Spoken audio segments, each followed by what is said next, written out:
Welcome to Real Estate Coaching Radio, starring award-winning real estate coaches and #1 international best-selling authors, Tim and Julie Harris. This is the #1 daily radio show for realtors looking for a no BS, authentic, real-time coaching experience. What's really working in today's market, how to generate more leads, make more money, and have more time for what you love in your life. And now your hosts, Tim and Julie Harris. 3, 2, 1, and we're back. And Julie, we have a fun show today. Yes, we do. Had a fun show yesterday and the day before. We did. If you guys didn't listen to the podcast we did over the last couple days, you really need to go back and listen, because yesterday's was great. We were interviewing our friend and very famous economist, Peter Schiff, and we asked him a lot of great questions about inflation. It was funny starting the podcast. Before we hit record, we were joking with him because he's very well known for being a huge housing bear. And it's because he made tens of millions of dollars betting short, basically, on mortgage securities starting back in 2005, 2006. And he's on the record and it was testified in front of Congress talking about all these mortgage-backed securities. So a decline in real estate values is something that has served him well in the past. Mm-hmm. But it was fascinating to me because on our podcast, and even prior to the podcast, he's actually, dare I say, advocating for buying real estate now. I know. Not only that, but not paying cash for everything, putting some debt on it. We'll talk about all these things as we get going. But, Peter has a very big brain. He can talk in depth about a multitude of topics. So it was our pleasure to finally get his interview. We've been kind of chasing him down for a while. We have for 2 years. So he finally caved. The first time I met Peter, I'd seen him before, obviously, on videos and read his books and everything. But the first time I saw him, you listeners, you'll appreciate this. I went up to him at the gym, and I didn't know him. And I just showed him my iPhone, and on my iPhone was his podcast that I was listening to. So he appreciated that. And every time we saw him after that, he was very friendly. Mm-hmm. But yeah, it was great to have him on the podcast, and I thought he was a real gentleman. Definitely. So what we're going to talk about today is we're going to talk about some of the things that we learned yesterday from our Peter Schiff interview that are relevant specifically to real estate to help you guys drill down. The benefit of you having this information is twofold. Number one, frankly, I think it'll be good for your own information. It'll be good for your own planning. And that was really the point of the interview, is really to help you guys prepare for this, what is definitely going to be a tsunami of more inflation. But also then you can be the calm in the storm when other people, especially your real estate clients, obviously friends and family members, are worried about it as well. You will all of a sudden become the inflation nerd in the room, which isn't a bad thing to be, because then people will learn to trust you when it comes to real estate transactions as well. All right, so here's what we learned. We're going to just go over these. Julie and I worked on these prior to today's show. Go ahead, Julie. So make sure you get caught up on the actual interview that we're referring to. These are our notes, what we learned from the show. And when I put these notes together, Tim, I had our listeners in mind, who are by and large real estate professionals. So we're going to sort a lot of stuff out for you guys. All right, so number one, we learned more about what inflation actually is and isn't. So what is inflation? Well, it's a general increase in prices and fall in the purchasing value of money. Now, Peter described that as the literal expansion into, literally think about it like an inflating balloon. Mm-hmm. Now, over the past 10 years, the average rate of inflation in the U.S. was about 1.8%. It is predicted that will be around 5% by the end of the year. Now, there's lots of different mixed predictions, but that gives you a little comparison. But just let's definitely remind them what Peter said. Peter said that the actual inflation rate, are you going to get to that? He said what the actual inflation rate is, because they've changed how they go about computing what the inflation rate is. Like what they count in it. Exactly. So there's specific inflation, say, for example, in fuel or in certain food products or other things. Basically, the CPI is a bucket of different consumer products that they track the cost of over time. And there's certain things that essentially would make the CPI appear to be inflating faster. And so what they would do is basically remove those things, and so that the overall number would appear lower. Now, why does the government go about making the inflation rate wanting it to seem lower than it actually is because if people start realizing the inflation rate is higher than it actually is, then they're going to start potentially worrying about essentially how the government is, and the Treasury in particular, how it's managing monetary policy. And it's politics at the end of the day. Yes, so when you actually count everything, Peter was talking about the actual rate is probably double digits. He said he thinks next year the inflation rate overall if you put back in the consumer products that they took out to make the numbers average down, he thinks it's going to be over 20%. Yes. And I'll tell you why I think he's going to be right about this. So again, Peter is well known for being a bear. Basically, he's not somebody who's a big advocate of large government. He's more of a libertarian. He ran for Congress. He's written books about this. He's on the record with his stance towards big government and the Fed in particular.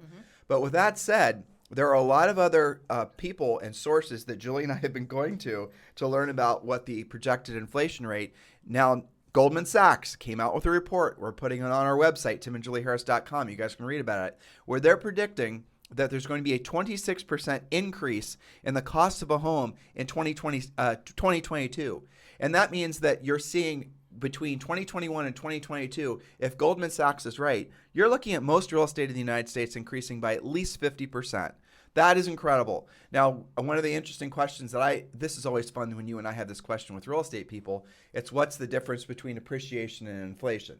Okay, well, so I was getting to that here. So inflation is when the actual number of dollars it takes in order to purchase, say, your property has increased. The number of dollars it takes to purchase it has increased.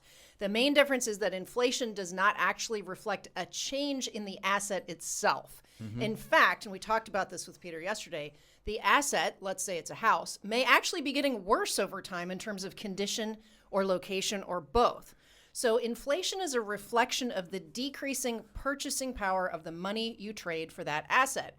It's not that the asset is worth more, it's that the money you had before doesn't have as much purchasing power as it used to. You have to give more to get the same product.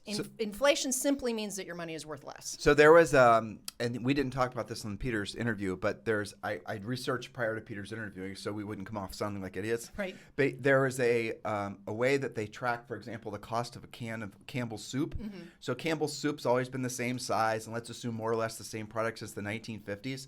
And there's graphs on the internet. You guys can see this. Basically, Julie, you're going to have to throw our French Bulldog's in our studio, and he's having too much fun. I think he just sneezed. He's trying to play. We'll see how So if it you guys goes. hear funny noises in the background, that's Maximus.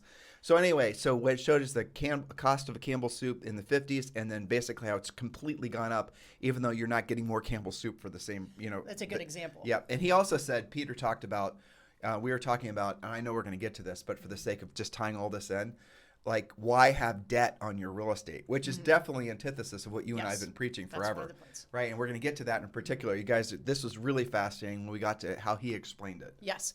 Okay, and you just talked about this a second ago, but number 2, and I need to change those numbers. Okay, we learned that the inflation rate is measured by the change in the consumer price index. Now, he referred to the CPI all the time, so I wanted to define that because we didn't actually talk about that, what the CPI is. It's a monthly measure by the Bureau of Labor Statistics that averages the cost of a basket of goods. You were talking about that's not always the same basket that they're measuring, and services from areas around the country. It reports the result as a percentage rise or drop in the CPI. So when they talk about inflation, they often are talking about as defined by the CPI. Okay. Well, the reason that this is bizarre is the way they go out and remove things from that basket of goods is you're not really able to effectively compare what the inflation rate was, say, from 10 years ago versus what it is today, because what they were doing to monitor what the inflation rate was, specific products and services. They may have removed half of those and put new ones in. It's like jimmying with your comps on a house, right? Yeah, and you only pull what you wanted to see or what you didn't want to see, and Totally. you modified. That's Maybe good. you threw out the high watermark because you wanted it to come down lower. It's a Mickey Mouse appraisal, basically. Exactly. Yes. So can't be completely trusted. All right. Now, that should say number 3. Then what is appreciation? Appreciation is the increase in monetary value. Now, realtors talk about, quote, appreciation when house prices increase. They throw that term around all the time. But it's important to note that inflation can look like appreciation, but it's not actually appreciation. This is one of those like rectangle and rhombus conversations, right? So appreciation is when the, quote, intrinsic value of something. Appreciation is when the intrinsic value of something, like a house, increases. Now, this is not the same as price or cost. We're talking about value as in something grows more valuable. So how does something actually gain value or appreciate? Let's make this, of course, about houses. Increased demand, not enough supply. This is what we're seeing today in most markets. This is, again, appreciation adding value. Next thing could be additional value is discovered or created on your property. Oil, for example, or developed road frontage, or adding utilities where there weren't any before, or maybe adding a bedroom or bathroom. It can be that simple. Maybe replacing a roof, something like that. You also can have appreciation if, say, Amazon, Google, or Tesla, or another big company decide to relocate 3,000 employees to your town, and there are not enough homes to go around. Again, it's supply and demand. Here in Dorado, they're predicting that that's going to happen because the new hospital is bringing people in. You used Tesla as a great example, where Tesla built their truck plant and where they're going to be they're relocating where they manufacture cars from California to Texas. Trust me when I tell you that part of Texas where they're putting all these new facilities, there is nothing there, and there would have been nothing there till the end of time had Tesla not moved there. And now they're going to not just build the manufacturing facilities, but we have friends that are home builders there, and Tesla, and they're working with, obviously with developers, and they're going to be buying up houses, and they're going to be developing land. So that whole section is appreciating, in genuine appreciation, incredibly rapidly, where inflation is. Yes. Well, so inflation we did first, that's when your money actually is worth less. And the asset didn't get any more valuable intrinsically. It just took more to purchase the same thing. Exactly. Okay. So the next point, number 4, is we learned that in inflationary times, when interest rates are low, it can be smart to have debt on your assets. Now, why is that? Well, because I thought this was really interesting from yesterday's interview. He said because the money you're borrowing now has higher value to you than the money you'll pay it back with. The dollars are not actually equal. He used a pack of gum as the explanation. Yes. He said, for example, if you go and borrow $400,000 and have a $400,000 mortgage on the house, and the interest rate, let's say on that 30-year fixed rate mortgage is 3%, and then so it's a $400,000 loan that the bank gives you that's 3%. But if inflation is essentially 10%, low loan over 20%, as Peter's predicting, and Goldman Sachs, then you're able to basically pay that house back at massively inflated dollars, so that $400,000 by the time the bank gets it back plus whatever their interest is, that's effectively what a pack of gum would cost. I mean, that was he was being facetious, or maybe he wasn't. He is Peter Schiff after all. But that is how he were explaining it. So if, for example, let's go back to that Campbell's soup thing. So Campbell's soup back in 1950s cost like a dime, and now it costs, I have no idea, $1, let's say. That's a lot of inflation in the price of things. Well, I mean, effectively, that's what is happening to real estate right now. So his idea, his concept is have debt on your properties if you can borrow the money at ridiculously low rates, because the inflation, not appreciation, listeners, well, in some cases, I suppose it's both. They can mix together, that's right. True. The inflation is going to more than pay for the cost of that loan. Again, which is not the way that, frankly, Julie and I have always looked at money, but it is smart. And then what do you do with that money that you are, and we're going to get to that. Actually, I see Julie's notes. I won't jump on her notes or she'll kick me again. So go ahead. Yes. Okay. So we learned next point is we learned that having a lot of, quote, paper is not smart right now, since its value is depreciating, i.e. every day your dollar gives you less. So that's related to the previous point. Julie, it's very practical. We didn't really drill down on this with Peter, but just the cost of normal things in grocery stores has really gone through the roof. Yes. But the other thing that it's called hidden inflation, I think that, I don't think that's actually the economic term, but we noticed this. I remember back in 2008 or 9, maybe 2010, we had a very famous Canadian economist. This was back before the podcast. Right. This is back when we were just doing, whatever we were doing, webinars, whatever. And he was saying what the manufacturers or products are going to do is they're going to keep the prices the same. They might even keep the packaging the same, but they're going to lower the quantity of what's in the box. And this is groceries. Let's think of it from that perspective. So you're buying something, you open it up, even though the box was the same, the price was the same, you're noticing that there's a hell of a lot less actual, say, food product in said box. Well, that's what's going to happen, and that is what's happening. I don't know if you guys remembered this, but Coca-Cola and Pepsi started making their standardized cans smaller by like 25 or 30%. I think they went from 10 ounce to 8 ounce, and I think even the little micro cans down to 6 ounces. Right. But yeah, and the prices are basically the same. And that's only because they want to maintain the margins, and they kept the prices the same. But the cost of producing the goods is increasing. Now, a lot of I'd say, what was it, since COVID, a lot of manufacturers haven't raised prices because they thought that inflation was transitory. Now that we're realizing, and everyone's realizing, that and even the government is now admitting it, that we're in an inflation super cycle, and that is what this is going to be, which means it's going to last years, then you're going to see a lot of manufacturers have to raise their prices. So don't believe in what, and I didn't ask Peter this yesterday, but I have a feeling he would have said what I'm about to tell you. What happens a lot of times during inflationary cycles is the government will start blaming greedy businesses for raising the prices to take advantage of people's anticipation of inflation. If everyone thinks there's an inflation, then Bob's shoe shop can, damn Bob, he's always up to something, isn't he? Bob's a troublemaker. Then Bob's shoe shop can just raise the prices on their shoes because people are psychologically expecting to have to pay more. That's not how reality works in a free market economy. Because what happens is if Bob raises his price and none of his competitors raise their prices, Bob goes out of business. So please do not believe the Mickey Mouse propaganda that's going to start pouring out about inflation being created by businesses. It's not. It's created by all the cost of all the goods to make said product increasing. Go back to your can of Campbell's soup, for example. You're going to see not just the actual soup, but the cost of printing the label, the cost of actually distributing. Well, the cost of putting the chicken in the chicken soup. Well, the cost of raising the chicken. Yes. Right. The cost of all of those expenses. And labor, unfortunately, is one of the last things, what people are actually paid, or one of the last things that increase during an inflationary time. Products increase. People's wages don't increase. People's wages don't increase. That means for a time, they can't actually afford to buy the same amount of groceries and everything else. And that's when inflation starts to have essentially an adverse, real dramatic adverse effect on people's quality of life, really. And so also what businesses will start doing, because if they can't necessarily increase their sales or increase their margins, the profit they make, they're going to decrease the quality of the product they produce. And this goes for services. And Peter talked about this.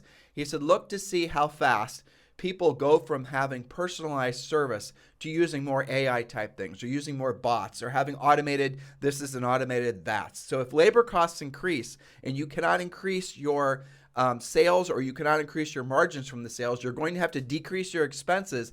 And if, say, for example, you had 5 people that were working for you in customer service, and they were all doing a great job, everyone loved them, but all of a sudden you have to increase their wages, frankly, so they can pay their bills. But you can't because you don't have the cash flow to support it. You have a choice.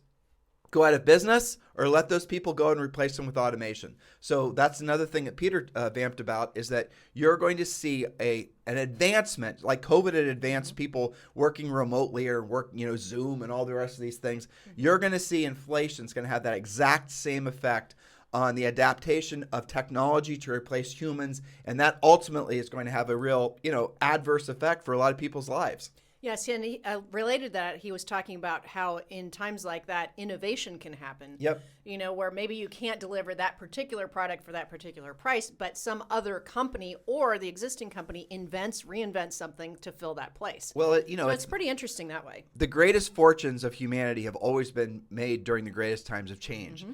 And it is unfortunate that it does seem like in the last 20 years we're going through a hell of a lot of change, like constantly. Kind of over there's not big gaps that are happening. No, like when one thing after another. When we are growing up, in the 70s and the 80s and then the 90s, pretty much everything was the same. For a long time. There weren't any wars. There's a little, it's a recession. Whoop, recession over. Whatever. This president came, this president went. Swings. Nothing. But now it's like on a constant basis. And this, we did talk about Peter what he thought was going to happen with the economy on a whole. I'm going to get there in a second.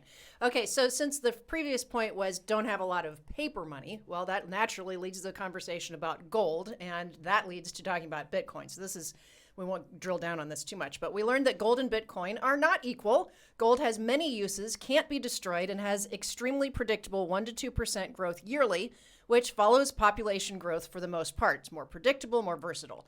Bitcoin isn't used for anything except buying and selling itself currently. There are nearly 13,000 types of cryptocurrency and more coming every day. That makes it different than gold. That's a whole conversation. Let's level off there, but it is worth talking about. I don't want to talk about crypto because that's a grenade with a pin pull. Web. But crypto has become like a cult. but that is fascinating. So it's not just Bitcoin and Ethereum. There's 13,000 different forms of Bitcoin.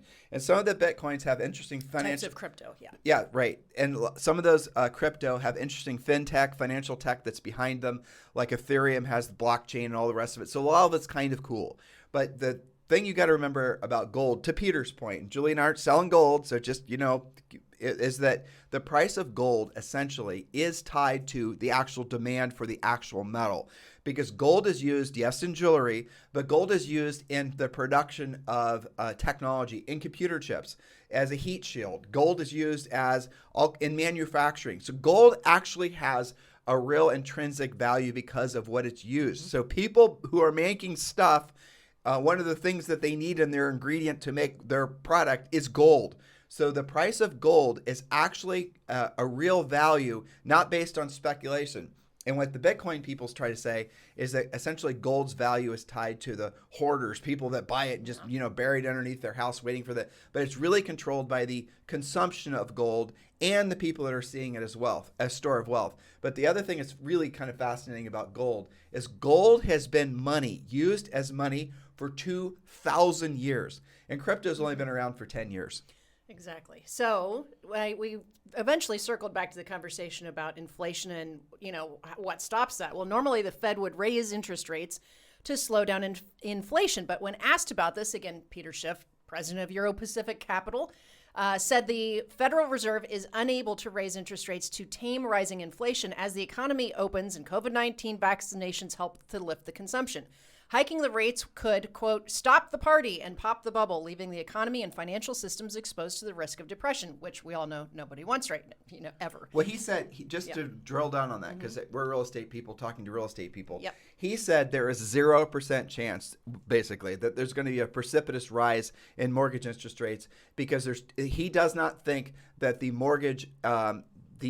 housing industry is going to have any kind of deflationary episode, and quite the opposite. In other words, there is no 2007, 2008 real estate crash anywhere on the near or even far horizon. Yes. He thinks instead what we're going to see is a popping of the money bubble, the currency bubble. And so those of you, just to drill down and give you guys actionable information, he said real estate's going to be a home run. If you can buy real estate's going to inflate in value and have debt against it, that debt is going to be more than covered by the inflation on the actual house. Also, other things you're going to want to buy.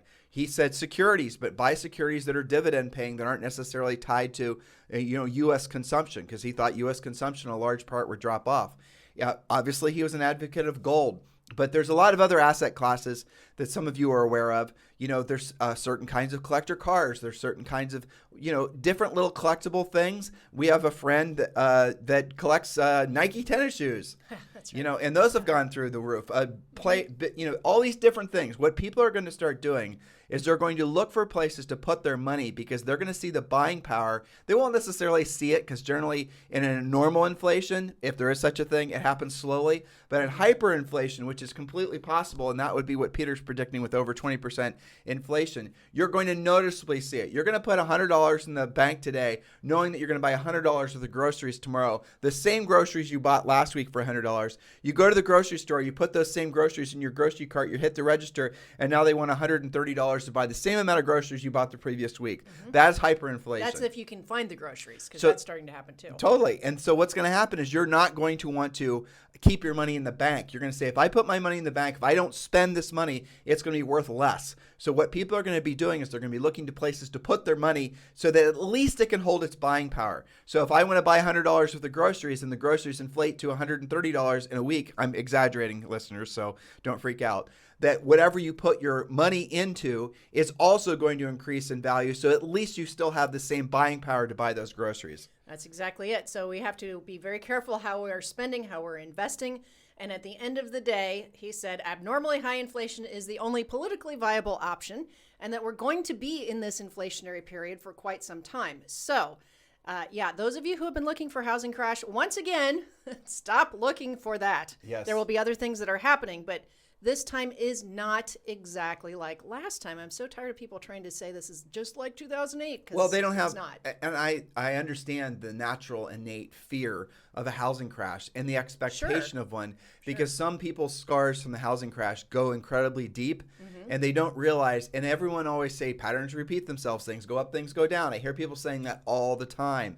Well, not necessarily true. Who said it doesn't repeat itself? It rhymes. It feels a little bit like that, but it's not exactly like Look that. at a can of Campbell's soup, guys. Did the price of Campbell's soup go down? No, it didn't. It always has increased.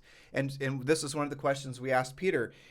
Is there going to be any kind of deflation of any asset class or in real estate in particular? Again, he said not in the near or even the far future. But then Julie asked a great question. She said, so what we're doing is, are we just resetting the prices to the new normal? And he said that's exactly what's happening. So this is a bizarre mind twister because we've never actually experienced like this in our lifetimes. Though Julie and I have talked about inflation on and off on our podcast for at least the last 10 years. Sure. But the reality of it is now we're that actually experiencing now it. we're really experiencing it. But we were experiencing it before, Gradually. even with the sort of manicured CPI reports. But now we're really seeing it, and everyone sees it.